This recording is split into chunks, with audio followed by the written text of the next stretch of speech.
आपल्या यूट्यूब चॅनलवरती आपलं सर्वांचं स्वागत आहे. मित्रांनो, आजच्या व्हिडिओमध्ये आपण फार्मसी कोर्सविषयी माहिती घेणार आहोत. फार्मसीमध्ये कोणत्या प्रकारचे कोर्सेस आहेत, त्यांची ॲडमिशन प्रक्रिया काय आहे किंवा त्यांच्या ॲडमिशनसाठी काय पात्रता आहे, त्यांची फी स्ट्रक्चर काय आहे, या सर्व गोष्टीची माहिती आपण या व्हिडिओमध्ये घेणार आहोत. जे विद्यार्थी फार्मसी कोर्सला ॲडमिशन घेऊ इच्छितात किंवा इंटरेस्टेड आहेत अशा विद्यार्थ्यांनी हा व्हिडिओ सुरुवातीपासून शेवटपर्यंत पहा. या ठिकाणी मित्रांनो आपण पाहू शकतो फार्मसी कोर्सेसमध्ये आपण डिप्लोमा फार्मसी, बी फार्मसी, फार्मा डी किंवा फार्मसी प्रॅक्टिस असे विविध कोर्सेस आहेत. आपण त्यांची या ठिकाणी डिटेलमध्ये माहिती घेऊयात. या ठिकाणी पहिला जो कोर्स आहे डिप्लोमा फार्मसी, त्याला डी फार्म म्हणूयात. हा कोर्स 2 वर्षाचा आहे. त्याचबरोबर याची पात्रता ॲडमिशन घेण्यासाठी जी काय पात्रता आहे त्या ठिकाणी तुम्हाला 12वी सायन्स पास असणं गरजेचं आहे. त्याचबरोबर तुम्हाला PCB किंवा PCM हे विषय असणं गरजेचं आहे. या विषयाचे जे काय मार्क आहेत त्यांच्या मार्कावरूनच तुम्हाला या ठिकाणी डिप्लोमा फार्मसी फर्स्ट इयरला या ठिकाणी ॲडमिशन मिळेल. त्याचबरोबर दुसरी एक महत्त्वाची गोष्ट म्हणजे या अभ्यासक्रमाला ॲडमिशन घेण्यासाठी CETची आवश्यकता नाही. फक्त आणि फक्त जे काय PCB किंवा PCM या विषयाचे जे काय ग्रुपिंग आहे त्यांच्या मार्कावरूनच या ठिकाणी तुम्हाला काय होईल, ॲडमिशन मिळेल.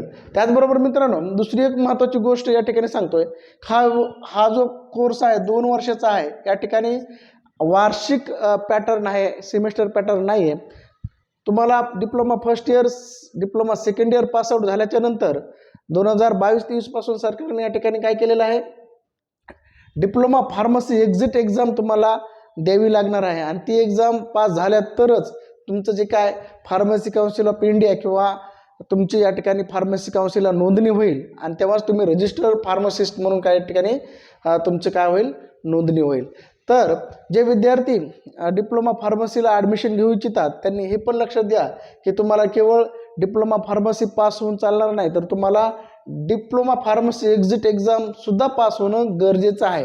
आता डिप्लोमा फार्मसी एक्झिट एक्झाम नेमकी काय आहे या विषयीचा व्हिडिओ आपल्या चॅनलवरती मी टाकलेला आहे. त्याची तयारी कशी करायची, त्याचे नेमके विषय किती असतात, एक्झाम पॅटर्न काय, सगळे माहिती आपण त्या व्हिडिओमध्ये दिलेली आहे. तो व्हिडिओ तुम्ही पाहू शकता. त्याचबरोबर जो काय डिप्लोमा फार्मसी हा कोर्स आहे सोपा आहे. बी फार्मपेक्षा 2 वर्षाचा असल्यामुळं ह्या कोर्सला मॅक्झिमम मुली काय करतात, प्राधान्य देतात किंवा मुली या कोर्सला ॲडमिशन घेतात. त्यामुळं मुलींसाठी किंवा मग जनरली सर्वांसाठीच हा कोर्स खूप एकदम चांगला आहे. 2 वर्षामध्ये तुम्ही फार्मासिस्ट म्हणून या ठिकाणी नोंदणी करू शकता. आणि त्याचबरोबर आता या ठिकाणी जे काय डिप्लोमा फार्मसी असेल किंवा बी फार्मसी असेल, एम फार्मसी असेल, केल्यानंतर कोणते रोजगाराच्या संधी आहेत किंवा करिअरच्या संधी आहेत याविषयी सुद्धा आपण एक सेपरेट व्हिडिओ बनवलेला आहे. तो पण व्हिडिओ तुम्ही आपल्या चॅनलवरती पाहून घ्या, म्हणजे तुम्हाला सर्व गोष्टी या ठिकाणी माहीत होतील. त्यानंतरचा महत्त्वाचा कोर्स आहे मित्रांनो बी फार्मसी, म्हणजेच बॅचलर ऑफ फार्मसी. हा 4 वर्षाचा डिग्री कोर्स आहे. याचे जे काय ॲडमिशनसाठी जी काय पात्रता आहे त्या ठिकाणी विद्यार्थ्यांनी MHT ही परीक्षा दिलेली असणं गरजेचं आहे. त्यामध्ये तुम्हाला नॉन-झिरो म्हणजे 0पेक्षा जास्त मार्क असणं गरजेचं आहे. केवळ 0 मार्क असून चालणार नाही, तर तुम्हाला 0पेक्षा जास्त मार्क असणं गरजेचं आहे. त्याचबरोबर तुमचे 12वी सायन्सला विषय PCB किंवा PCM या दोन्हीपैकी एक ग्रुप असणं गरजेचं आहे किंवा दोन्ही group physics, chemistry, biology, math असणं गरजेचं आहे. त्याचबरोबर जो हा कोर्स आहे बी फार्मसी हा सेमिस्टर पॅटर्नमध्ये आहे. म्हणजे 6 महिन्याला तुमची एक परीक्षा होईल. अशा 8 परीक्षा होतील, 8 सेमिस्टर आहेत या ठिकाणी. बी फार्म झाल्याच्या नंतर तुम्हाला या ठिकाणी एक्झिट एक्झाम नाही, कोणतीही परीक्षा द्यावी लागणार नाही. तुम्ही बी फार्मचे 8 सेमिस्टर पास झाल्याच्या नंतर तुमचं या ठिकाणी फार्मसीला रजिस्ट्रेशन होऊ शकतं किंवा फार्मसी काउन्सिल ऑफ इंडियाला तुम्ही रजिस्टर्ड फार्मासिस्ट म्हणून तुम्ही नोंदणी करू शकता. त्याचबरोबर आणखी एक महत्त्वाचा कोर्स आहे, तो आहे फार्मा डी. हा फार्मा डी हा कोर्स मित्रांनो 6 वर्षाचा कोर्स आहे. हा पोस्ट डॉक्टरेट कोर्स आहे किंवा हा डॉक्टरसारखाच कोर्स आहे किंवा जे काय MBBS असेल किंवा BAMS असेल त्या लेवलचा कोर्स आहे हा. यामध्ये जे काय फार्मडी झालेल्या विद्यार्थ्यांना हॉस्पिटलमध्ये, जनरली गव्हर्नमेंट हॉस्पिटलमध्ये क्लिनिकल फार्मासिस्ट म्हणून या ठिकाणी जॉब मिळू शकतो. अत्यंत महत्त्वाचा कोर्स आहे. त्याचबरोबर या कोर्सची जी काय पात्रता आहे, आपण पात्रता पाहूयात. या ठिकाणी तुम्हाला MHT ही परीक्षा तुम्ही दिलेली असणं गरजेचे, त्याचे जे काय मार्क असतील त्यावरूनच तुम्हाला या ठिकाणी ॲडमिशन मिळेल. त्याचबरोबर हा कोर्स याचे कॉलेजेस महाराष्ट्रामध्ये खूप कमी आहेत.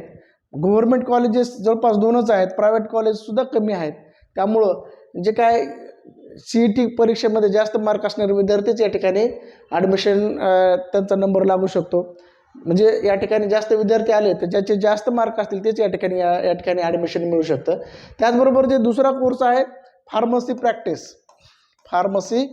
प्रॅक्टिस, हा पण 4 वर्षाचा कोर्स आहे, नवीन कोर्स आहे. यामध्ये तुम्हाला पात्रता याची सुद्धा तुम्ही MHT ही परीक्षा दिलेली असणं गरजेचं आहे. त्याचबरोबर तुम्हाला 12वी सायन्सला PCB PCM हे सब्जेक्ट असणं गरजेचं आहे. त्याचबरोबर आता या कोर्सची फीसच्या विषयी आपण परीक्षा जे काय अभ्यासक्रमाच्या शुल्कविषयी आपण माहिती घेऊयात. जवळपास जी काय फीस आहे अभ्यासक्रमाची, कॉलेज, युनिव्हर्सिटी, त्याचबरोबर जे काय याच्यानुसार ही फीस बदलत असते. या ठिकाणी जे काय डिप्लोमा फार्मसीची जवळपास ॲव्हरेज फीस जर पाहिजे असेल तर 70,000 पर इयर आहे. ॲव्हरेज पाहूयात आपण.